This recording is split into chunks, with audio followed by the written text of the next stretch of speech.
नमस्कार साथियों, Kalyani IAS academy के डिजिटल प्लेटफॉर्म पर आपका हार्दिक स्वागत है। इस लेक्चर में हम भारत सरकार की उपचारात्मक स्वास्थ्य योजनाओं एवं कार्यक्रमों को बहुत ही अच्छे से पढ़ेंगे एवं समझेंगे। तो शुरू करते हैं। देखिए, किसी देश के आर्थिक विकास एवं आर्थिक समृद्धि के लिए जरूरी है कि उस देश में स्वास्थ्य सुविधाएं बहुत ही अच्छी हों। यदि स्वास्थ्य सुविधाएं अच्छी होंगी तो उसके कई सकारात्मक परिणाम हमारे सामने उपलब्ध होंगे। राइट, उदाहरण के लिए अगर स्वास्थ्य सुविधाएं अच्छी होंगी तो उससे देश का उच्च मानव संसाधन क्या होगा, विकसित होगा।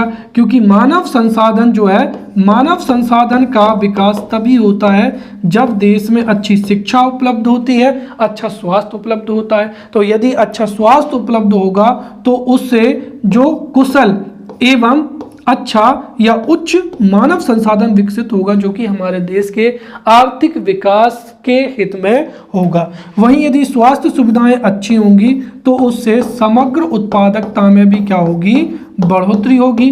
कैसे?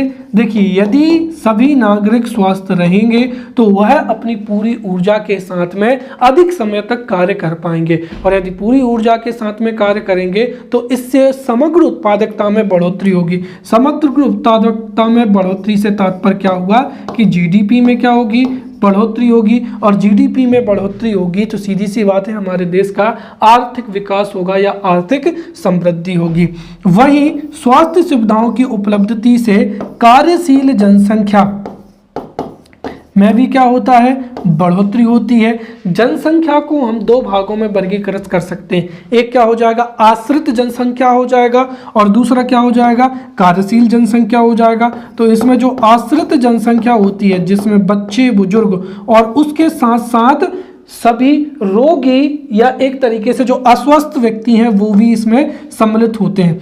अब अगर जो अस्वस्थ हैं या जिनका स्वास्थ्य अच्छा नहीं है, यदि उनको अच्छी स्वास्थ्य सुविधाएं उपलब्ध कराई जाएं तो ये जो रोगी व्यक्ति हैं या बीमार व्यक्ति हैं वे कार्यशील जनसंख्या में परिवर्तित हो सकते हैं। और यदि कार्यशील जनसंख्या अधिक होगी तो उससे हमारे देश का क्या होगा, आर्थिक विकास होगा। तो सीधी सी बात है, देश के आर्थिक विकास या आर्थिक समृद्धि के लिए अच्छी स्वास्थ्य सुविधाओं का होना अति अनिवार्य होता है। अब अच्छी स्वास्थ्य सुविधाओं की उपलब्धि के लिए सरकार समय समय पर स्वास्थ्य नीति बनाती है। उदाहरण के लिए हमारे देश में 1983 में पहली स्वास्थ्य नीति बनी थी।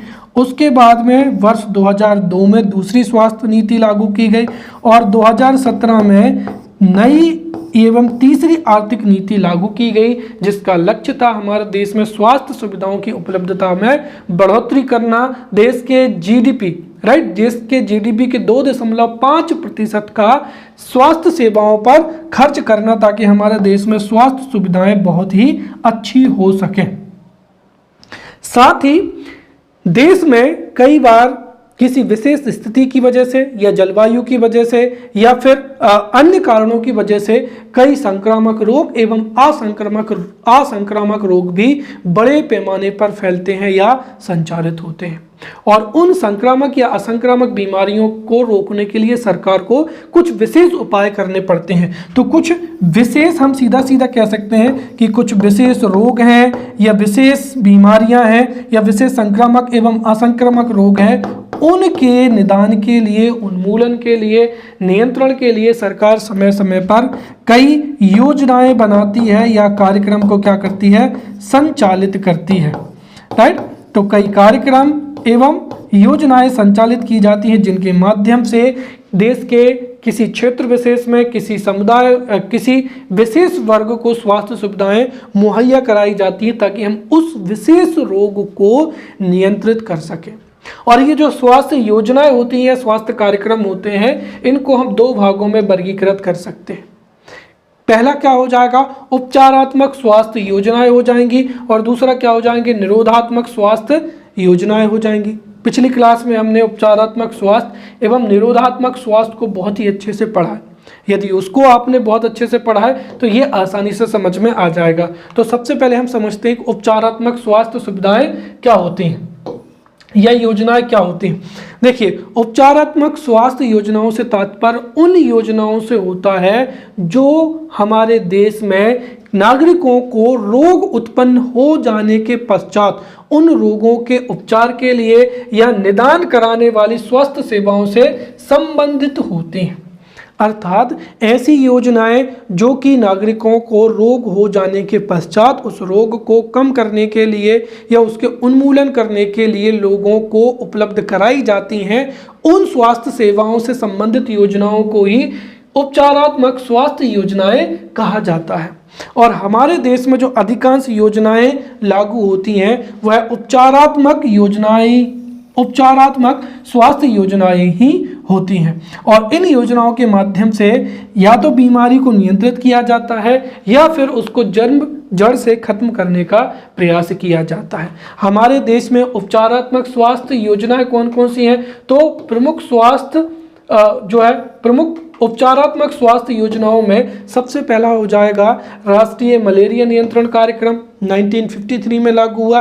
फिर राष्ट्रीय फाइलेरिया नियंत्रण कार्यक्रम, फिर राष्ट्रीय कालाजार उन्मूलन कार्यक्रम हो जाएगा, टीबी नियंत्रण कार्यक्रम हो जाएगा, एड्स नियंत्रण कार्यक्रम हो जाएगा, जापानी इंसेफ्लाइटिस प्रतिरक्षण कार्यक्रम हो जाएगा, गिनी वर्म उन्मूलन कार्यक्रम हो जाएगा, कैंसर, मधुमेह, हृदय रोग और स्ट्रोक के नियंत्रण के लिए राष्ट्रीय कार्यक्रम हो जाएगा।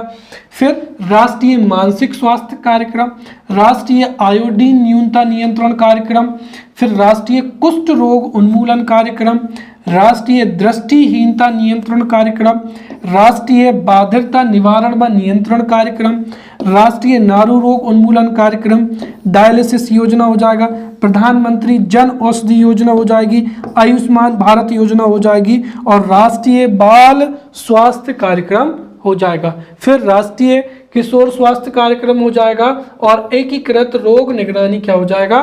कार्यक्रम हो जाएगा।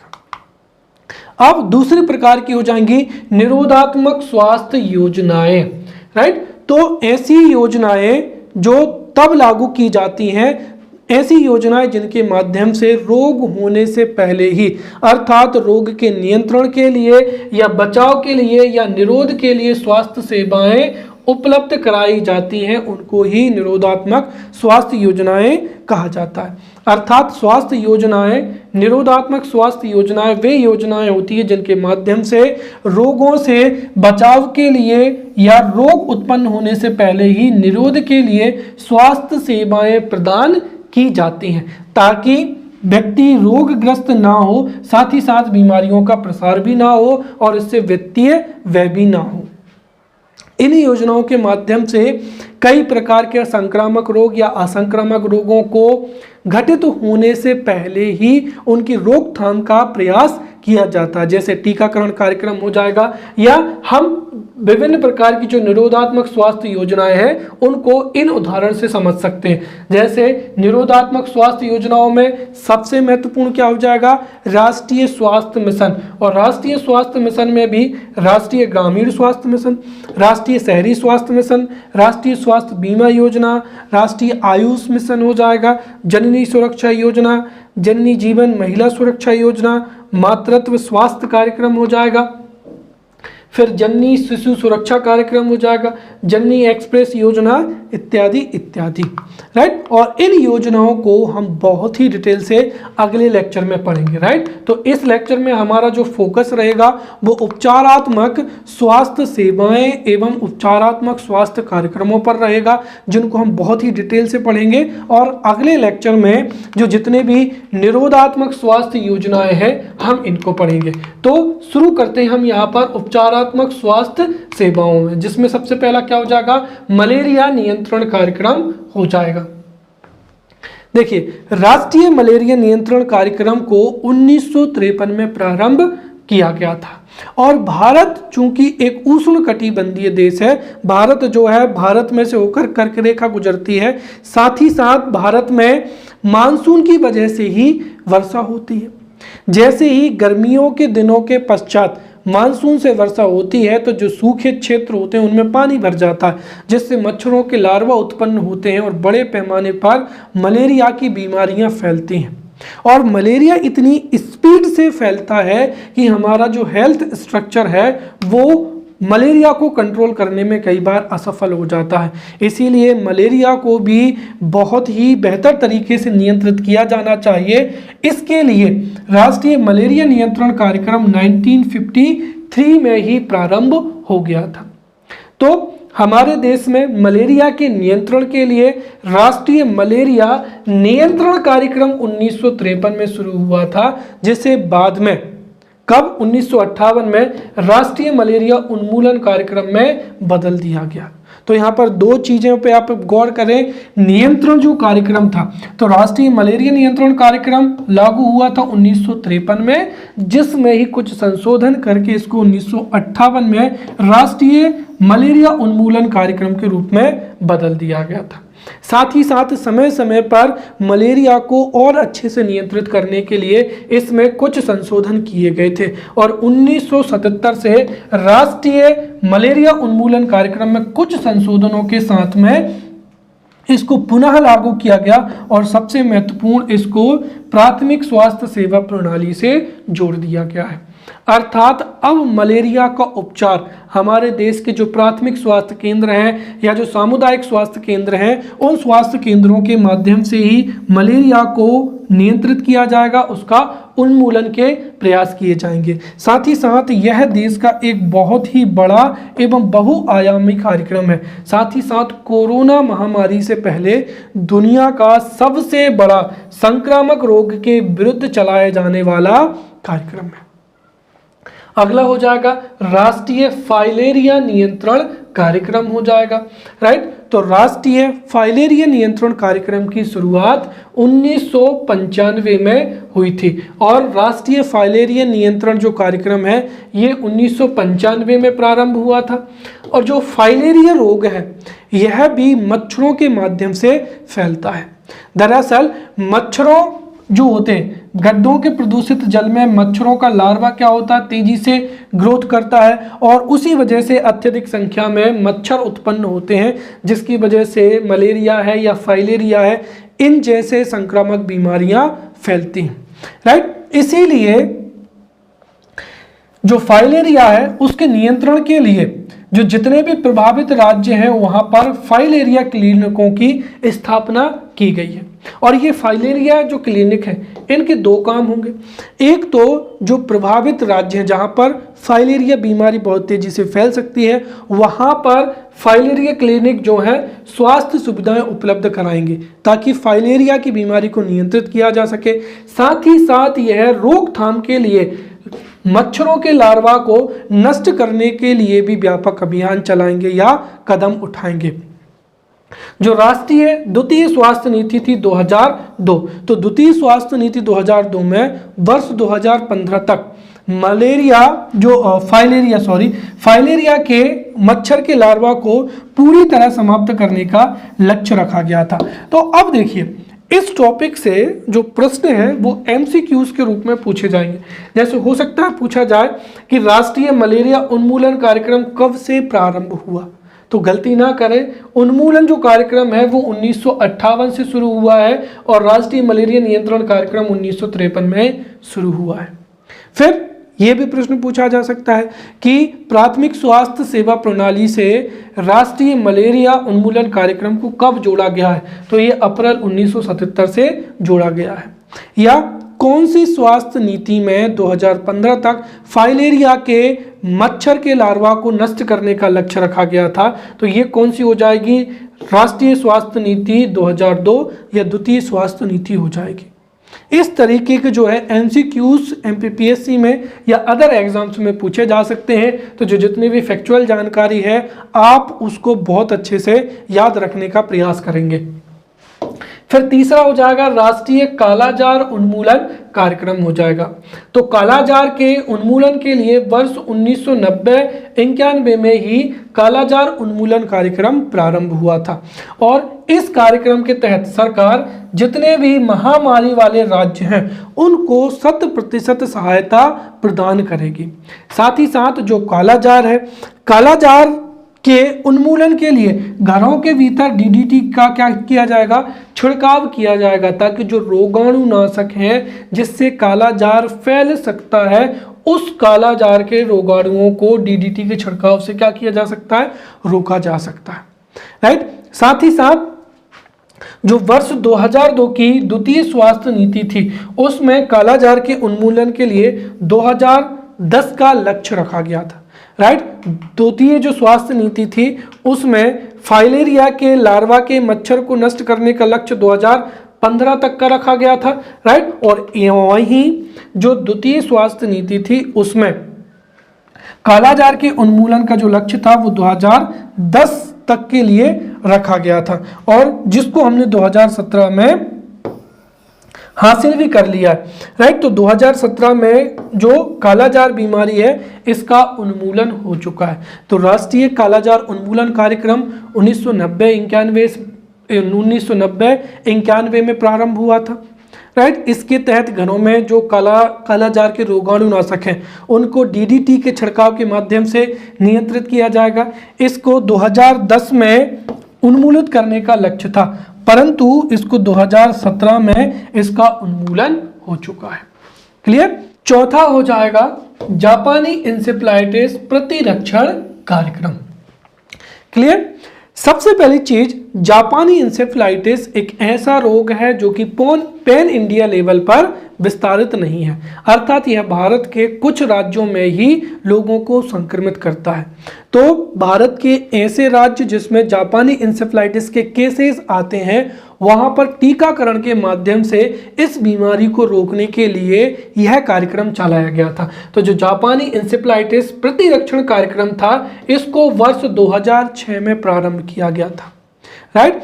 तो जापानी इंसेफ्लाइटिस प्रतिरक्षण कार्यक्रम को वर्ष 2006 में लागू किया गया था केंद्र सरकार के द्वारा, और इसे भारत के 5 राज्यों जो कि बिहार, असम, उत्तर प्रदेश, कर्नाटक एवं पश्चिम बंगाल में लागू किया गया था। और इन राज्यों के भी पूरे जिलों में यह कार्यक्रम लागू नहीं था, केवल और केवल कितने 11 जिलों में यह कार्यक्रम लागू था। तो 3 तथ्य याद रखने हैं। जापानी इंसेफ्लाइटिस प्रतिरक्षण कार्यक्रम 2006 में शुरू हुआ है, यह भारत के 5 राज्यों के 11 जिलों में लागू किया गया है, और जिसके तहत 1 से लेकर 15 वर्ष तक की आयु के बच्चों को जापानी इंसेफ्लाइटिस का वैक्सीन दिया जाएगा, ताकि जापानी इंसेफ्लाइटिस जो फीवर है इसको नियंत्रित किया जा सके। और वर्तमान समय में इसको सार्वजनिक रोग प्रतिरक्षण कार्यक्रम का अभिन्न अंग बना दिया गया है, अर्थात जो यूनिवर्सल वैक्सीनेशन प्रोग्राम है उसके तहत अब स्वतः ही जापानी इंसेफ्लाइटिस का जो टीका है वह बच्चों को दिया जाता है। इस कार्यक्रम का उद्देश्य क्या था? देखिए, जो जापानी इंसेफ्लाइटिस के जो मच्छर हैं वो धान के खेतों में और पानी वाले क्षेत्रों में पनपते हैं। वहीं इसका जो विषाणु है, जो विषाणु फैलाने वाले जो मच्छर हैं वो मैदानों में रहते हैं, वहीं जो विषाणु हैं वो धान के खेतों और पानी वाले क्षेत्रों में पनपते हैं। तो जापानी इंसेफ्लाइटिस के जो विषाणु हैं वो धान के खेतों एवं पानी वाले क्षेत्रों में पनपते हैं, वहीं जो मच्छर हैं वो मैदानों में रहते हैं। इसीलिए इसका नियंत्रण करना बहुत ही जरूरी है, क्योंकि यदि यह धान के खेतों से या पानी वाले क्षेत्रों से यह मच्छरों में आ गया और ये मच्छर मैदानी भागों में रहते, तो ये बड़ी संख्या में आसपास के लोगों को जो है रोगग्रस्त कर सकते हैं। और 2005 में उत्तर प्रदेश में जापानी इंसेफ्लाइटिस एक महामारी के रूप में दृष्टिगोचर हुई थी। तब से सरकार ने इसको बहुत ही नियंत्रण में लिया। राइट। तो जैसे ही उत्तर प्रदेश में यह महामारी के रूप में सामने आया, कुछ ही समय पश्चात 2006 से ही सरकार ने जापानी इंसेफ्लाइटिस प्रतिरक्षण कार्यक्रम का प्रारंभ कर दिया था। फिर अगला हो जाएगा राष्ट्रीय वेक्टर जनित क्या हो जाएगा, कार्यक्रम हो जाएगा।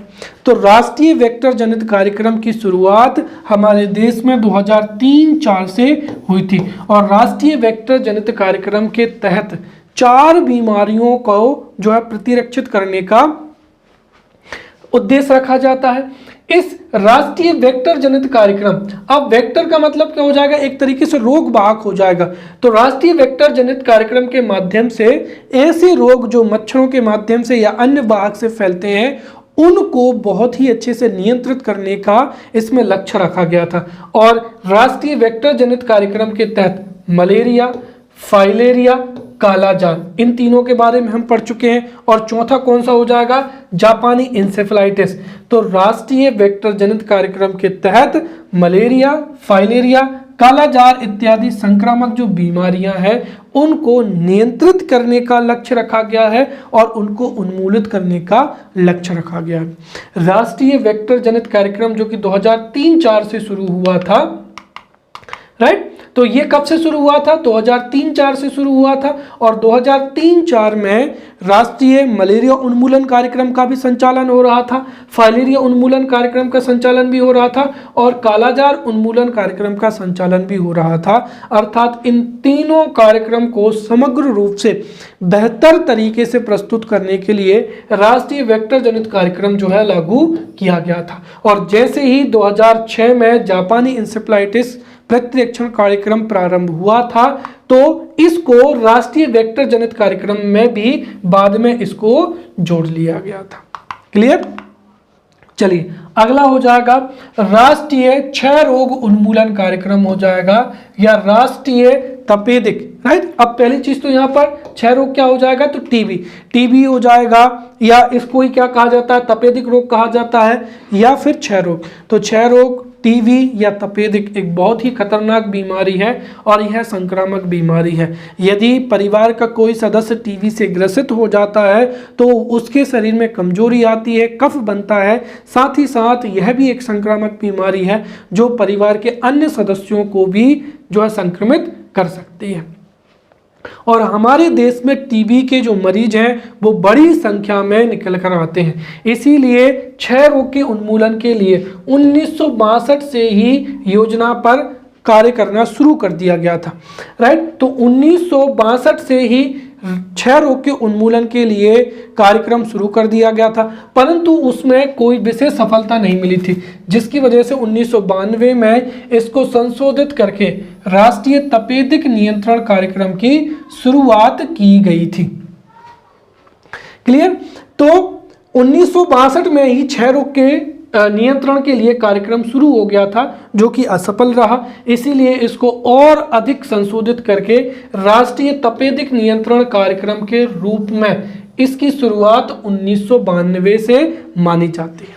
फिर 1997 में WHO द्वारा अल्पावधि रसायन चिकित्सा, जिसको क्या कहा जाता है, डॉट्स कहा जाता है, इस प्रणाली को प्रारंभ किया गया था, राइट। ये जो डॉट्स प्रणाली हो जाएगी, तो टीबी के उन्मूलन के लिए जो डॉट्स प्रणाली है वो कब से सक्रिय हुई है, 1997 तक सक्रिय हुई है। और हमने जो नई स्वास्थ्य नीति 2017 पढ़ी थी, उसमें हमने देखा था कि नई स्वास्थ्य नीति में 2017 तक इसके उन्मूलन का लक्ष्य रखा गया है। साथ ही साथ यह भी लक्ष्य रखा गया है कि प्रति 1 लाख की जनसंख्या पर जो है अधिकतम 44 टीबी के संक्रमण होने चाहिए। अर्थात टीबी को फैलने से रोकना है, जो टीबी से रोगग्रस्त हैं उनको अच्छा उपचार देना है ताकि उनकी रोग प्रतिरोधक क्षमता में बढ़ोतरी हो सके।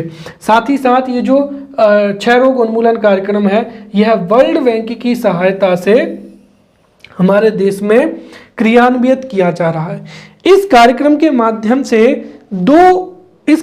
माध्यम से एक तो जितने भी टीबी पेशेंट्स हैं या क्षय रोग पीड़ित व्यक्ति हैं उनका जल्दी से जल्दी इलाज किया जाएगा, उनका शीघ्र निदान किया जाएगा ताकि शुरुआती स्टेजों में ही जो है जल्दी से जल्दी इलाज कर सकें और इसके संचरण को रोक सकें। साथ ही साथ हमारे देश में ये फैक्टर आप प्री के लिए अच्छे से याद रखें, जो देश में जितने भी क्षय रोगी हैं उनकी मासिक रिपोर्ट का जो संग्रह है वो राष्ट्रीय क्षय रोग संस्थान बेंगलुरु के द्वारा किया जाता है। अगला, अगर हम क्षय रोगों को, राष्ट्रीय क्षय रोग नियंत्रण कार्यक्रम को मध्य प्रदेश के संदर्भ में समझें तो यहाँ पर भी मध्य प्रदेश में ग्रामीण स्तर से लेकर राज्य स्तर पर तक टीबी पेशेंट्स के निदान के लिए एवं उपचार के लिए जो है प्राइमरी स्वास्थ्य केंद्र जो है कार्य कर रहे हैं। साथ ही साथ मध्य प्रदेश में आधुनिक उपचार प्रणाली जो डेली डॉट्स हो जाएगा, इसके द्वारा भी मध्य प्रदेश में उपचार किया जा रहा है। साथ ही साथ मध्य प्रदेश में एक नवाचार के रूप में बैतूल जिले में टीबी मुक्त ग्राम संकल्पना कार्यक्रम प्रारंभ किया गया, जिसका उद्देश्य क्या है, लोगों को टीबी के बारे में जागरूक करना, और टीबी जो स्मोकिंग की वजह से ज़्यादातर होता है, इसलिए स्मोकिंग को रोकना, इसके बारे में जागरूकता फैलाना है। क्लियर। तो जो टीबी मुक्त ग्राम संकल्पना कार्यक्रम है, ये बैतूल जिलों में संचालित किया जा रहा है, जिसका उद्देश्य टीबी के बारे में जागरूकता फैलाना एवं टीबी की रोकथाम करना। साथ ही साथ हमारे देश के सभी जो जितने भी शासकीय चिकित्सालय हैं, उनमें जो है डॉट्स प्रणाली के माध्यम से ही टीबी का उपचार किया जा रहा है। इसके अतिरिक्त सरकार जो टीबी रोगी हैं उनको वित्तीय सहायता भी उपलब्ध करा रही है। तो 1 अप्रैल 2018 से टीबी मरीजों को 500 रुपये प्रति माह की जो है वित्तीय सहायता सरकार उपलब्ध कराती है। जब तक मरीज का उपचार होता है उस समय तक सरकार 500 रुपये प्रति माह की वित्तीय सहायता भी देती है। इसके अतिरिक्त हमारे मध्य प्रदेश में 2011 से ही मल्टी ड्रग रेजिस्टेंस जो 6 रोगी हैं उनके निदान एवं उपचार के लिए डॉट्स प्लस उपचार योजना जो है लागू कर दी गई है। कई बार टीबी के उपचार में कुछ ऐसे दवाएं होती हैं जिनके खिलाफ टीबी जो है नियंत्रित नहीं हो पाती है, तो उसको ही मल्टी ड्रग रेजिस्टेंस क्या कहा जाता है, MDR टीबी कहा जाता है, राइट। और इस MDR multi drug resistant TB के निदान के लिए एवं निवारण के लिए डॉट्स प्लस जो है योजना प्रारंभ की गई है। साथ ही साथ जो मल्टी ड्रग रेजिस्टेंट 6 रोगी हैं उनके उपचार के लिए मध्य प्रदेश में 9 टीबी सेंटर है, जैसे भोपाल, इंदौर, उज्जैन, सागर, रीवा, छिंदवाड़ा, नौगांव, छतरपुर में नौगांव हो जाएगा, ग्वालियर एवं जबलपुर में ये सभी सेंटर क्या है, संचालित है। अगला हो जाएगा राष्ट्रीय एड्स नियंत्रण कार्यक्रम हो जाएगा। अब वर्तमान समय में कोरोना ने जो कोहराम मचाया है, लगभग वही कोहराम एड्स ने भी बचाया था। जब एड्स शुरुआती दुनिया में जब एड्स के मरीज आना प्रारंभ हुए तो एड्स को बहुत ही संक्रामक बीमारी माना जाता था। एटलीस्ट जो व्यक्ति एड्स से पीड़ित हो जाता था उसको नौकरी से निकाल दिया जाता था, उसके साथ में भेदभाव होता था, क्योंकि लोग डरते थे कि एड्स की बीमारी उनमें ना फैल जाए। अर्थात एक तरीके से जो है जानकारी के अभाव में एड्स के रोगियों के साथ में भेदभाव किया जाता था और उनके इलाज के लिए उतनी पर्याप्त सुविधाएं भी उपलब्ध नहीं थी। अगर हम भारत की चर्चा करें तो भारत में जैसे ही 6 मरीज जो थे आए थे, राइट। 1986 में तमिलनाडु में 1986 में 6 मरीज निकले थे तमिलनाडु में। तो तमिलनाडु में 1986 में 6 मरीज निकले थे और इसी वजह से हमारे देश में और अधिक एड्स ना फैले, इसको देखते हुए 1987 में ही सरकार ने राष्ट्रीय एड्स नियंत्रण कार्यक्रम शुरू कर दिया था। तो राष्ट्रीय एड्स नियंत्रण कार्यक्रम की शुरुआत 1987 से हुई थी। वहीं 1992 में विश्व बैंक की सहायता से स्वास्थ्य एवं परिवार कल्याण मंत्रालय द्वारा एक व्यापक राष्ट्रीय एड्स नियंत्रण कार्यक्रम क्रियान्वित किया जा रहा है। और इस व्यापक राष्ट्रीय एड्स नियंत्रण कार्यक्रम जो कि 1992 से संचालित है, विश्व बैंक की सहायता से संचालित है, इसके माध्यम से हमारे देश में जो एड्स रोगी हैं उनका निदान करना, उनके लिए जो है जांच परीक्षण करवाना, साथ ही साथ दवाएं उपलब्ध कराने का भी इस कार्यक्रम का जो है उद्देश्य रखा गया है। और इस कार्यक्रम को 3 चरणों में लागू किया गया है। इसका जो प्रथम चरण था, अब यहाँ से MCQs बन सकते हैं कि हमारे देश में राष्ट्रीय एड्स नियंत्रण कार्यक्रम का प्रथम चरण कब से कब तक था। तो राष्ट्रीय एड्स नियंत्रण कार्यक्रम का प्रथम चरण 1992 से 97 तक था, जिसको बाद में 99 तक बढ़ा दिया गया। तो प्रथम चरण 1992 से 97, जिसको 99 तक बढ़ा दिया। फिर द्वितीय 99 से 2007 और तृतीय चरण हो जाएगा 2007 से अभी तक हो जाएगा। साथ ही साथ हमारे देश में एड्स को अच्छे से नियंत्रित किया जा सके, इसके लिए 1992 में ही राष्ट्रीय एड्स नियंत्रण संस्था नेशनल एड्स कंट्रोल ऑर्गेनाइजेशन क्या हो जाएगा, नाको, आपने सुना होगा, राइट। तो नेशनल एड्स कंट्रोल ऑर्गेनाइजेशन की स्थापना कब हुई थी, 1992 में हुई थी। तो इस फैक्ट को अच्छे से याद रखना है, ये प्री में पूछ सकते हैं, राइट। नाको की स्थापना कब हुई थी, 1992 में हुई थी। फिर व्यापक एड्स नियंत्रण कार्यक्रम कब से लागू हुआ है, 1992 से विश्व बैंक की सहायता से, और यह कार्यक्रम 3 चरणों में हमारे देश में लागू हुआ है। साथ ही साथ ये जो नाको संस्था है, इसके माध्यम से एड्स की जांच हो जाएगा, परीक्षण हो जाएगा, और साथ ही साथ नियंत्रण के साथ साथ उन्मूलन पर भी जो है विशेष रूप से ध्यान दिया जाता है। फिर अगला हो जाएगा गिनी वर्म उन्मूलन कार्यक्रम हो जाएगा।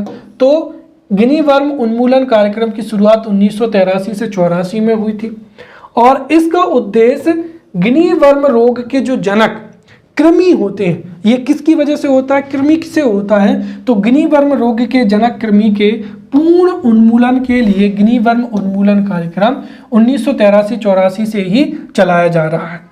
जो गिनी वर्म का आखिरी मरीज है वो 1996 में आया था, और इस वजह से वर्ष 2000 में यह रोग पूर्णतः समाप्त हो गया है। तो गिनी वर्म का उन्मूलन वर्ष 2000 में ही हो चुका है, और गिनी वर्म का भारत में जो अंतिम मरीज था वो 1996 में आया था। क्लियर। अगला हो जाएगा कैंसर, मधुमेह, हृदय रोग और स्ट्रोक के नियंत्रण के लिए राष्ट्रीय कार्यक्रम हो जाएगा, जिसको शॉर्ट में क्या कहा जाता है, NPCDCS कहा जाता है। तो कैंसर, मधुमेह, हृदय रोग और स्ट्रोक के नियंत्रण के लिए राष्ट्रीय कार्यक्रम या NPCDCS हो जाएगा। ये जो NPCDCS कार्यक्रम है, इसकी शुरुआत 11वीं पंचवर्षीय योजना के रूप में हुई थी। तो 11वीं पंचवर्षीय योजना में एक नई पहल के रूप में NPCDCS कार्यक्रम को लागू किया गया था, ताकि हमारे देश में कैंसर, मधुमेह, हृदय रोग और स्ट्रोक से जो मृत्यु होती है उनको नियंत्रित किया जा सके, साथ ही साथ उसको रोकथाम के लिए कार्यक्रम चलाया जा सके। अगर मध्य प्रदेश की बात करें तो मध्य प्रदेश में दिसंबर 2010 से ही यह कार्यक्रम जो है संचालित है। तो भारत एवं मध्य प्रदेश में 2010 से NPCDCS कार्यक्रम जो है संचालित है। और इस कार्यक्रम का मुख्य उद्देश्य क्या है? देखिए, अभी तक हमने जितने भी कार्यक्रम पढ़े हैं उनमें से अधिकतर जो थे वो कैसे थे, संक्रामक बीमारियों से संबंधित थे। परंतु हमारे देश में बड़े पैमाने पर लोग असंक्रामक बीमारियां जैसे कैंसर हो जाएगा, डायबिटीज हो जाएगा, राइट, हृदय रोग हो जाएगा या हार्ट अटैक हो जाएगा, इनसे संबंधित भी बड़े पैमाने पर मामले देखने को मिलते हैं। तो इस NPCDCS का उद्देश्य यही था कि जो गैर संचारी रोग हैं उनका असर कम किया जा सके, साथ ही साथ इससे होने वाली मृत्यु को रोका जा सके और रोकथाम हो सके। NPCDCS के अंतर्गत जो प्रदान की जाने वाली सेवाएं हैं उनको समझते हैं। तो सबसे पहला क्या हो जाएगा, कार्डियोवैस्कुलर बीमारियां, मधुमेह एवं स्ट्रोक के लिए तो प्रत्येक 100 जिला अस्पतालों पर एक कार्डियक यूनिट स्थापित की जाएगी। साथ ही साथ 100 जिलों में प्रत्येक जिला अस्पताल में जीवन रक्षक औषधियों की उपलब्धता होगी, ताकि इन बीमारियों से संबंधित जो है आकस्मिक मृत्यु या एक तरीके से जो औषधियां हैं, राइट, औषधियों की अनुपस्थिति में कोई क्षति ना हो पाए। साथ ही साथ 20,000 उपकेंद्रों पर जो है सुविधा अनुसार मधुमेह एवं उच्च रक्तचाप की जांच की सुविधा भी उपलब्ध कराई जाएगी। फिर अगला हो जाएगा कैंसर। तो कैंसर के लिए इस योजना के तहत 100 जिला अस्पतालों में निदानात्मक सेवाएं, राइट, बुनियादी सर्जरी, कीमोथेरेपी एवं देखभाल की व्यवस्था सुनिश्चित की जाएगी, राइट, ताकि इन जिला अस्पतालों में कैंसर से संबंधित डायग्नोस्टिक सर्विसेज प्रोवाइड कराई जा सके। जो सर्जरी है तो संभव सर्जरी हो सके, कीमोथेरेपी हो सके, साथ ही साथ देखभाल की व्यवस्था भी हो। साथ ही 100 जिला अस्पतालों में अस्पतालों में मेमोग्राफी सहित प्रयोगशाला जांच की सुविधा भी दी जाएगी।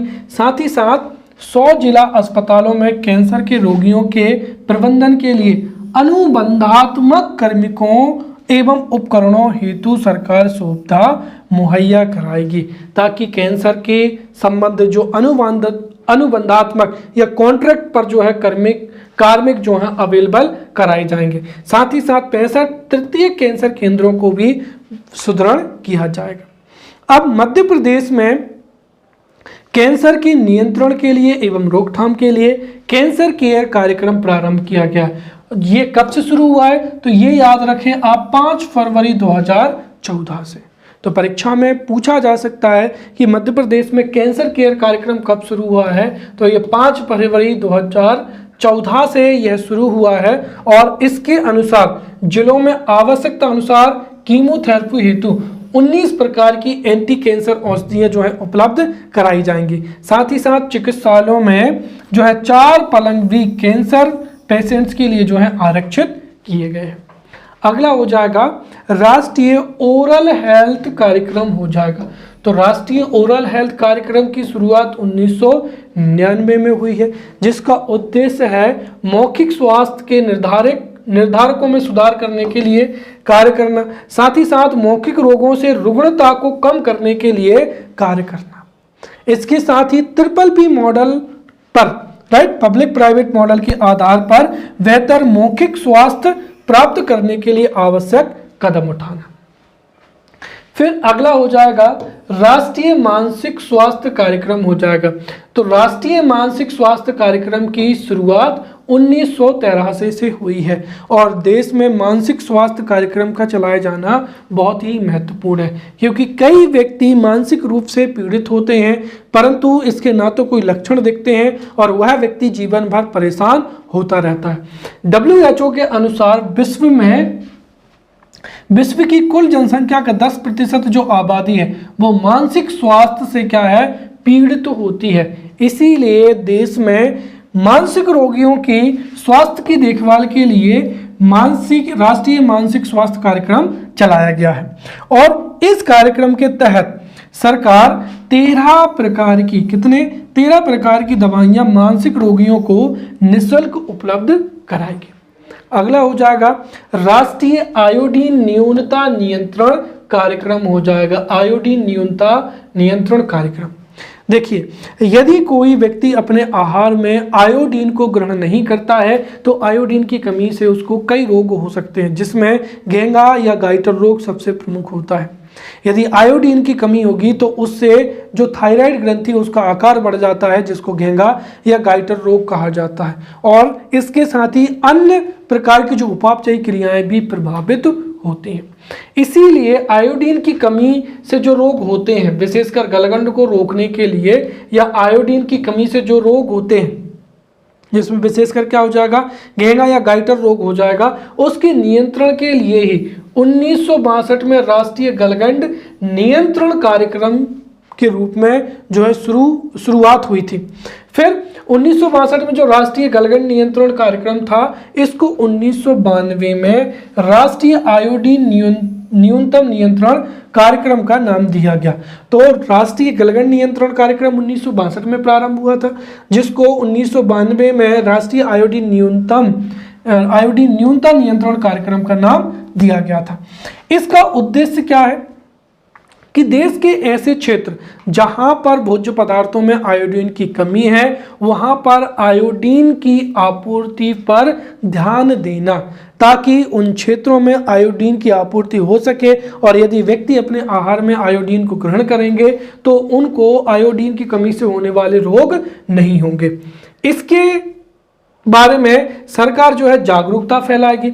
जागरूकता फैलाने के साथ ही सरकार ने 17 मई 2006 से पूरे देश में आयोडीन युक्त नमक बेचने को ही जो है आदेश दिया है। अर्थात 17 मई 2006 के पश्चात यदि नमक में आयोडीन नहीं होगा तो उसकी बिक्री पर सरकार ने प्रतिबंध लगा दिए हैं। तो राष्ट्रीय आयोडीन न्यूनता नियंत्रण कार्यक्रम के तहत सरकार एक तो जागरूकता फैलाएगी, साथ ही साथ गैर आयोडीन युक्त जो नमक है उसकी बिक्री पर भी प्रतिबंध लगा दिया है। अगला हो जाएगा राष्ट्रीय कुष्ठ रोग उन्मूलन कार्यक्रम हो जाएगा। देखिए, राष्ट्रीय कुष्ठ रोग जो उन्मूलन कार्यक्रम है इसका प्रारंभ 1955 से ही हो गया था। 1955 से राष्ट्रीय कुष्ठ रोग नियंत्रण कार्यक्रम के रूप में इसकी शुरुआत हुई थी। फिर 1983 में एक विशेष कमेटी की सिफारिश पर इसका नाम राष्ट्रीय कुष्ठ रोग नियंत्रण उन्मूलन कार्यक्रम कर दिया। और कुष्ठ रोग वह बीमारी है जो हमारे समाज में काफी भयावह रूप से प्रचलित थे। यदि कोई व्यक्ति कुष्ठ रोग से पीड़ित होता था तो उसको गांव से एवं समाज से बहिष्कृत कर देते थे। इससे जिस व्यक्ति को कुष्ठ होता था वो न केवल शारीरिक रूप से बल्कि मानसिक रूप से एवं सामाजिक रूप से भी प्रताड़ित होता था। तो कुष्ठ रोग के उन्मूलन के लिए 1955 से ही राष्ट्रीय कुष्ठ रोग नियंत्रण कार्यक्रम शुरू हुआ था, जिसको 1983 में राष्ट्रीय कुष्ठ रोग उन्मूलन कार्यक्रम कर दिया गया था। राष्ट्रीय कुष्ठ रोग उन्मूलन कार्यक्रम का जो उद्देश्य था वह सफल रहा और देश ने यह लक्ष्य 2005 में ही प्राप्त कर लिया। और वर्तमान समय में प्रति 10,000 की आबादी में मात्र 0.72 जो है मरीज पाए गए हैं, और वो भी कब? 2009 में। तो देश ने कुष्ठ रोग के नियंत्रण का जो लक्ष्य है वो 2005 में प्राप्त कर लिया है और प्रति 10,000 की आबादी पर 9,000 में मरीजों की संख्या केवल 0.72% ही रह गई है। मध्य प्रदेश के संदर्भ में चर्चा करें तो मध्य प्रदेश में 1994-95 से ही एमडीटी का मतलब क्या हुआ? मल्टी ड्रग क्या हो जाएगा? थेरेपी हो जाएगा। तो मध्य प्रदेश में कुष्ठ रोग के उपचार के लिए मल्टी ड्रग थेरेपी का प्रयोग किया जा रहा है। साथ ही साथ इस कार्यक्रम के जो लक्ष्य थे, जैसे कुष्ठ प्रभाव दर को 1 को 10,000 की जनसंख्या से कम लाना था, और इसे हमने कब प्राप्त कर लिया है? 2005 में ही प्रारंभ कर लिया। और 2009 में यह कितना था? 0.79 था, राइट? ये हमने अभी देखा था, सॉरी 0.72 हो जाएगा। साथ ही साथ वर्ष 2020 तक प्रदेश में कुष्ठ रोग के उन्मूलन करने का भी संकल्प लिया गया है। अगर मध्य प्रदेश की बात करें तो मध्य प्रदेश में कुष्ठ प्रभाव दर 0.89 प्रति क्या है? 10,000 जनसंख्या है, एवं नए रोगी की खोज दर जो है 8.53 है, लेकिन ये किस पर है? 1 लाख पर है। क्लियर?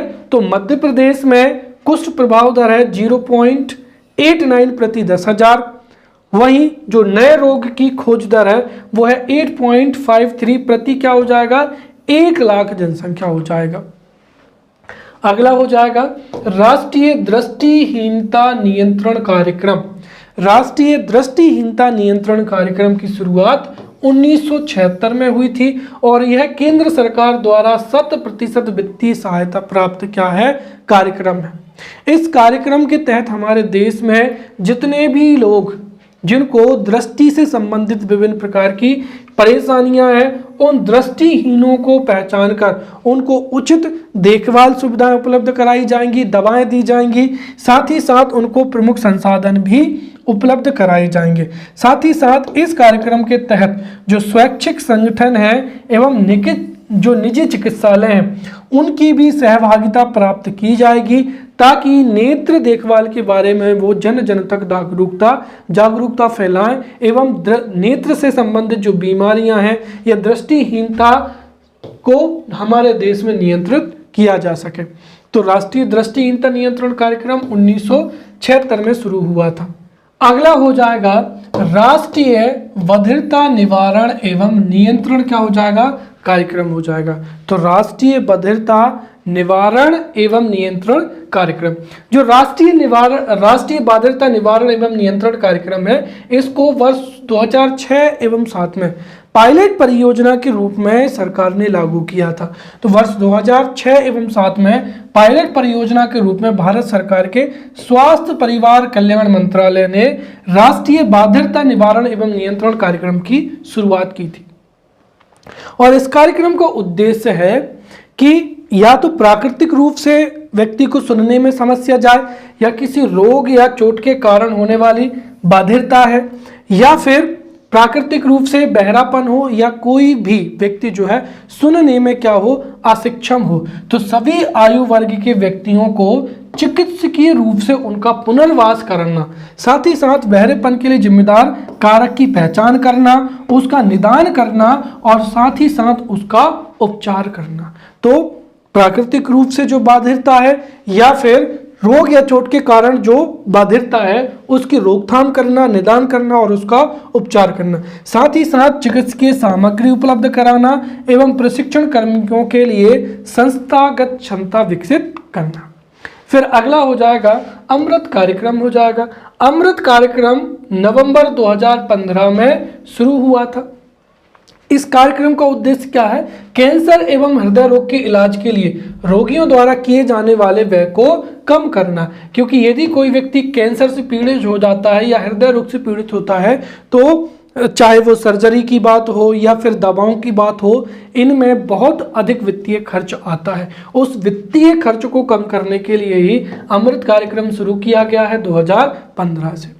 इस कार्यक्रम के तहत अमृत स्टोर्स खोले गए हैं और इन स्टोर्स पर रियायती मूल्यों पर कैंसर एवं हृदय रोग से संबंधित जो है दवाएं उपलब्ध कराई जाती हैं। फिर इसी से मिलती जुलती योजना हो जाएगी प्रधानमंत्री जन औषधि योजना हो जाएगी।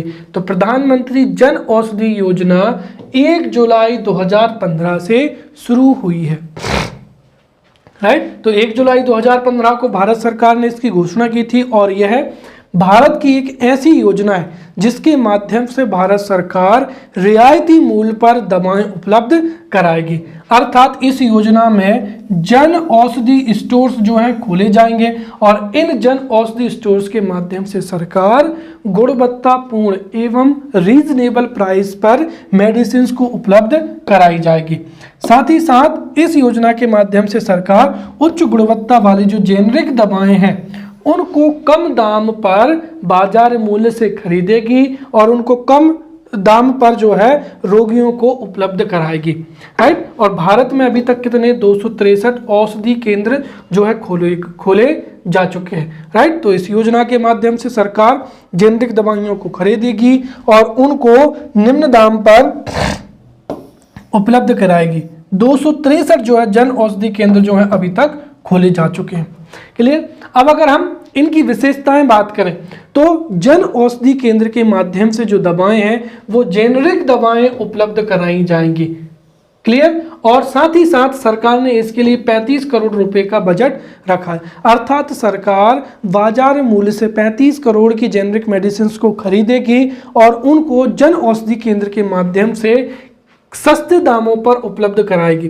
साथ ही साथ जो दूर दराज के क्षेत्र हैं वहां तक जेनरिक दवाओं की जो है उपलब्धता को सुनिश्चित किया जाएगा। इसके अतिरिक्त इस योजना की एक और महत्वपूर्ण विशेषता यह है कि इस योजना के माध्यम से जो निजी क्षेत्र के डॉक्टर हैं या सरकारी क्षेत्र के डॉक्टर हैं उनको सलाह दी जाएगी कि वो गैर ब्रांडेड जेनरिक दवाएं ही लिखें, क्योंकि ब्रांडेड जो जेनरिक दवाएं होती हैं उनके दाम काफ़ी अधिक होते हैं। तो यदि डॉक्टर गैर ब्रांडेड जेनरिक दवाएं लिखेंगे तब भी इससे जो पेशेंट्स हैं वो आसानी से उन दवाओं को खरीद लेंगे।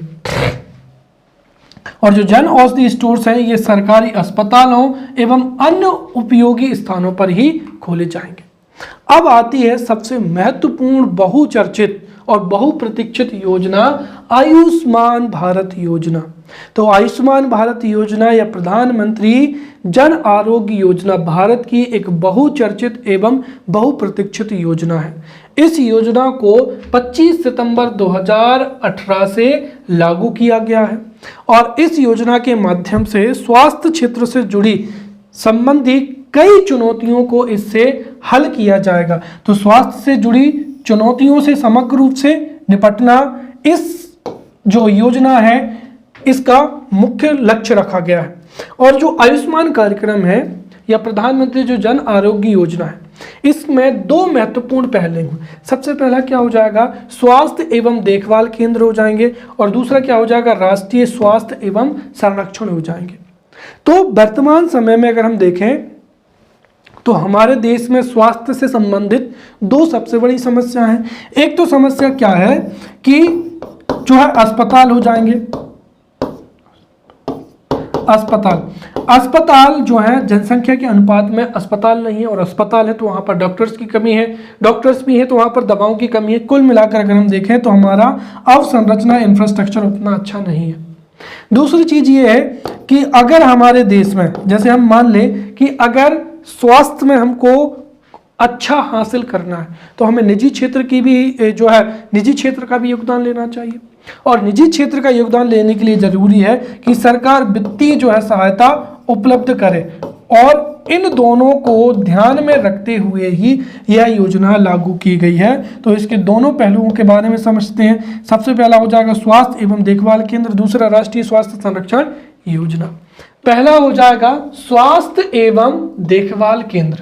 तो हमारे देश में जो प्राथमिक स्वास्थ्य केंद्र हैं या सामुदायिक स्वास्थ्य केंद्र हैं, जिला अस्पताल हैं, उन सभी स्वास्थ्य संस्थाओं को स्वास्थ्य एवं देखभाल केंद्र, हेल्थ एवं वेलनेस सेंटर के रूप में विकसित किया जाएगा। अर्थात हमारे देश में जो 1.5 स्वास्थ्य केंद्र हैं, तो 1.5 लाख जो स्वास्थ्य केंद्र हैं उनको स्वास्थ्य एवं देखभाल केंद्र, हेल्थ एवं वेलनेस सेंटर के रूप में विकसित किया जाएगा, ताकि लोग अपने घरों के आसपास ही सस्ता, सुलभ एवं गुणवत्तापूर्ण जो है इलाज उपलब्ध करा सके। साथ ही साथ ये जो स्वास्थ्य केंद्र है, हेल्थ एंड वेलनेस सेंटर हैं, ये असंचारी रोग एवं संचारी रोग से संबंधित तथा मातृत्व एवं बाल स्वास्थ्य सेवाओं से संबंधित सभी प्रकार की निदानात्मक एवं उपचारात्मक स्वास्थ्य सुविधाएं उपलब्ध कराएंगी। साथ ही साथ ये जो केंद्र है ये दवाइयां एवं नैदानिक सेवा भी मुफ्त में उपलब्ध कराएंगे। तो ये हेल्थ एवं वेलनेस जो सेंटर हैं ये किसी भी रोग का उपचार भी करेंगे, साथ ही साथ निदानात्मक सेवाएं भी यहाँ पर मुफ्त में होंगी, दवाएं भी यहाँ पर उपलब्ध होंगी, साथ ही साथ जो स्वास्थ्य देखरेख है वह भी उपलब्ध होगी। इसके अतिरिक्त इन स्वास्थ्य केंद्रों या जो हेल्थ एंड वेलनेस सेंटर्स हैं इनको CSR, right, corporate social responsibility, और जो लोक परोपकारी संस्थाएं NGO के माध्यम से इन स्वास्थ्य एवं देखभाल केंद्रों को संचालित किया जाएगा। दूसरा क्या हो जाएगा, राष्ट्रीय स्वास्थ्य संरक्षण योजना हो जाएगी। अब राष्ट्रीय स्वास्थ्य संरक्षण योजना हमारे देश की बहुत ही महत्वपूर्ण स्वास्थ्य योजना है, और इस योजना के तहत अर्थात आयुष्मान भारत के तहत 10 करोड़ से अधिक गरीब एवं जो कमजोर परिवार हैं उनको इसके दायरे में लाया जाएगा। कुल मिलाकर अगर हम देखें तो द्वितीयक एवं तृतीयक देखरेख अस्पताल में भर्ती होने के लिए प्रति परिवार 5 लाख रुपए प्रति परिवार तक का जो है स्वास्थ्य कवरेज इस योजना के माध्यम से प्रदान किया जाएगा। तो राष्ट्रीय स्वास्थ्य सर्वेक्षण योजना के माध्यम से द्वितीयक एवं तृतीयक अस्पताल में भर्ती होने के लिए प्रति परिवार 5 लाख रुपए प्रति वर्ष का जो है स्वास्थ्य कवरेज प्रदान किया जाएगा। साथ ही साथ हर राज्य विशेष में एक नोडल ऑफिसर नियुक्त किया जाएगा जो कि हितग्राहियों की क्या करेगा, पहचान करेगा। और जो राष्ट्रीय स्वास्थ्य संरक्षण योजना है ये 2 योजनाओं, कौन सी, राष्ट्रीय स्वास्थ्य बीमा योजना और वरिष्ठ नागरिक स्वास्थ्य बीमा योजना को जो है समाहित करती है, या इनके कंबाइन से ही जो है राष्ट्रीय स्वास्थ्य एवं संरक्षण योजना लागू की गई है। अब जो पूरा को पूरा आयुष्मान भारत कार्यक्रम हो जाएगा या प्रधानमंत्री जन आरोग्य योजना हो जाएंगे। इसके प्रमुख प्रावधान क्या क्या है उनको समझते हैं। सबसे महत्वपूर्ण तो यही है कि आयुष्मान भारत के माध्यम से, राष्ट्रीय स्वास्थ्य संरक्षण योजना के माध्यम से द्वितीयक एवं तृतीयक देखरेख अस्पताल में भर्ती होने के लिए प्रति परिवार 5 लाख रुपए तक का हेल्थ कवरेज जो है प्रदान किया जाएगा। अर्थात हमारे देश में जो निम्न आय वर्ग के व्यक्ति हैं या जो पिछड़े समूह के व्यक्ति हैं उनको द्वितीयक एवं तृतीयक देखरेख अस्पताल में यदि भर्ती होने की जरूरत है तो उसके लिए सरकार की तरफ से 5 लाख रुपए तक का जो है हेल्थ कवरेज उपलब्ध कराया जाएगा।